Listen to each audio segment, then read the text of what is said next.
Hello and welcome to my channel.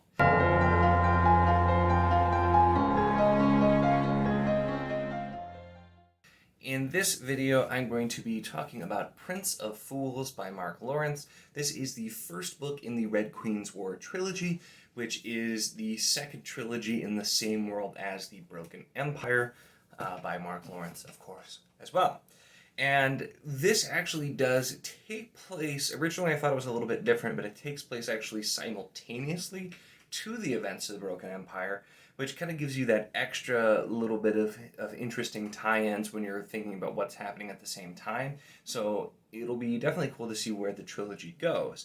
But in this one, we are following a very, very, very, did I say very enough? Very different character in Prince Jalan, who is one of the relatives of the Red Queen. And we did hear the Red Queen mentioned in the Broken Empire as well. And he is kind of the just doesn't want to do anything but have fun. He's very lazy, bit of a coward.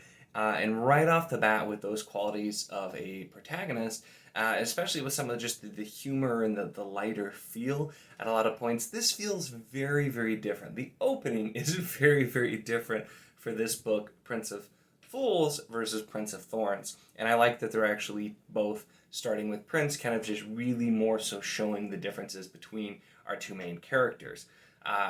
Typically, I imagine if you're watching this, you probably read Broken Empire. This usually would come after a lot of what was set up at the end, especially at Broken Empire, is stuff that's going to be looked at a lot closer in this book, based on what's been set up in the first book and just the titles of the next books. But Broken Empire, we follow Jorg, who is follows a very dark path. He's younger versus Jalan being in his 20s during this, and is going off and with his road brothers, and kind of we have the character study of Jorg and the very dark world that he has lived in. Very, very dark, very much grimdark, whereas Red Queen's War I would not at all call grimdark. It has a very different feel, and instead we have Jalan, who's had a very easy life. His biggest problems are gambling debts that he's just been stealing money from his family to pay, which granted, you know, you're related to a queen, there's a lot of money to go around, but that's kind of the different feel. And I found myself really enjoying the opening of this because it wasn't what I expected. I'd heard that Broken Empire was really the only one that was grimdark per se, but I still expected kind of a darker tone, just based on Broken Empire being the only series I've read by Mark Lawrence at this point, and also the fact that, you know, this is in the same world. So a remarkably different feel, and I found myself really enjoying what was going on. And what we really have set up here is we have Jalan, the Prince of Fools, who is, once again, he's the exact opposite. And even the tagline, which is probably bigger right here, but the tagline is, even pawns can have even a pawn has a destiny. So we had Jorg, who was really controlling events, had really, really big goals to keep going that he was working on, versus Jalan, who's just kind of along for the ride. And we follow Jalan as well as a very large Norseman named Snorri, and it's actually Snorri who gives us the character that we feel for a bit more. He was sold as a slave, and he is trying to get back basically into the frozen north and rescue his family. His village was attacked, many people died, and part of his family was taken. And so we get his moments where he starts to tell his story, and that's really, all right, it is a Mark Lawrence book. There's still got to be some darkness going on. So we kind of have that. And even with him, it's a big contrast between him and Jalan. So the characters that we're looking at here are just very different in a really, really interesting way. Something else I do want to note is, like I said, this takes place simultaneously. We do get some recurring characters that we saw in Broken Empire, and we also actually have a scene that directly crosses over with what was going on in Prince of Fools at the time. It actually made me want to reread Prince of Fools to see, like, did he note at that point that these characters were there? Because you can definitely tell which scene it's from very, very easily if you've read Prince of Thorns.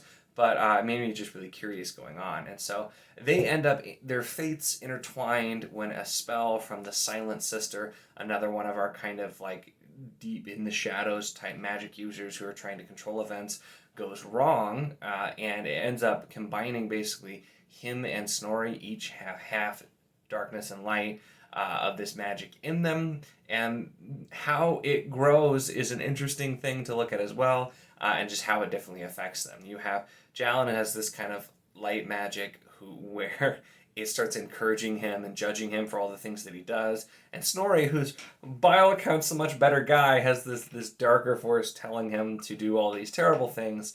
And so it's a very interesting premise in general that we're looking at, and once again really sets up a lot to come later. We have a lot of plot lines that involve the Dead King, which obviously was the kind of the ending of Broken Empire, all of the plot lines there, and so we see a lot more of what was happening that York just wasn't aware of until much later. And so getting to see some different characters, hear from some different characters, and see the bigger world, that did a lot for the world building as well. I have to say, though I enjoyed this book and I did like it, Jalin is while the tone was lighter and it was fun to read, Jalin is definitely not as compelling a character as York was to read. But if you're the person who went through Broken Empire and your big complaint was you didn't like York, this is probably going to be better for you, because Jalin is still not exactly a likable character, but he's kind of like the, lovable oaf who, you don't necessarily trust him, but you'd hang out with him, and he does have some redeeming qualities, unlike York, who didn't really have a whole lot. And he's just more kind of the roguish character versus the actual, like, oh no, you're a terrible person type character.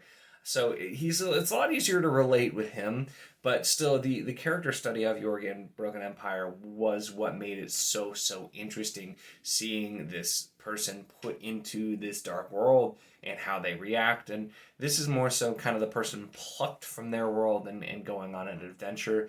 Parts of it do feel a little bit like a quest kind of trope in a different way, but once again, the ending, a lot of it, some of it you could definitely tell how things were heading, especially because you kind of know the future at least a little if you're reading this after, because it takes place once again simultaneously, but you can kind of see where things going, but there are still definitely surprises, things you didn't expect. And also the one thing I'll note, because Broken Empire definitely used multiple timelines in kind of a unique way. I've heard that Mark Lawrence likes to do that in some of his other books. This book did not have that. The closest thing we had is over time, Snorri would tell a little bit more of his story, so he would just be telling us what had happened to him in the very recent past, but that was kind of it. It was, I guess it's still technically a flashback, but it was more like him just literally in the story, he was telling his story, because Jalin met him after all this had happened. So it was still handled, I thought, in an interesting way to get the backstory, to reveal a little bit more. And also, like I said, Snorri is the character you actually feel bad for, more so than Jalin, even though he is fun to read. That's kind of the bulk of the plot of what's going on with Prince of Fools. I'm not going to get into spoilers in this review because it's so all intertwined in the story, and so much of the bigger picture I don't even want to speculate on, because I have a lot of theories on what's already going on and from things that I've seen and heard, so I don't want to get too deep into that. But really, this was an enjoyable read. It's definitely not anything that's going to be, I think for me at least, not nearly as highly rated as Broken Empire. Those books were very different, but I really enjoyed them.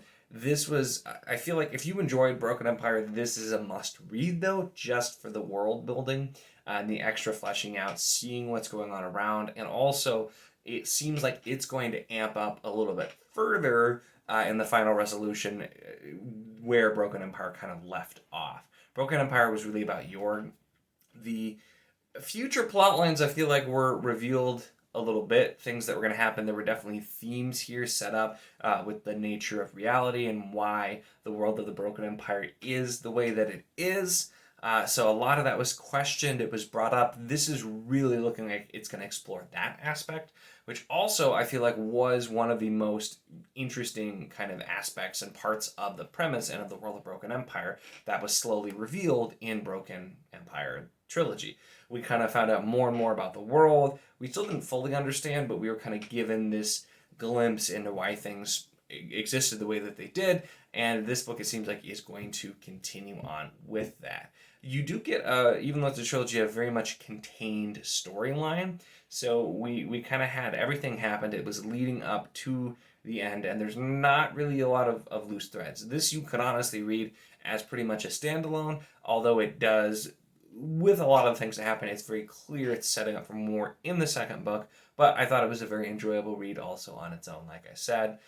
It's a good one to kind of dip the toe back into Broken Empire. I'm not gonna lie, it really just kind of made me want to go back and read that trilogy. Not because this is bad, once again, just because I feel like that was better. And that was kind of the foundation. This is more fun in that world.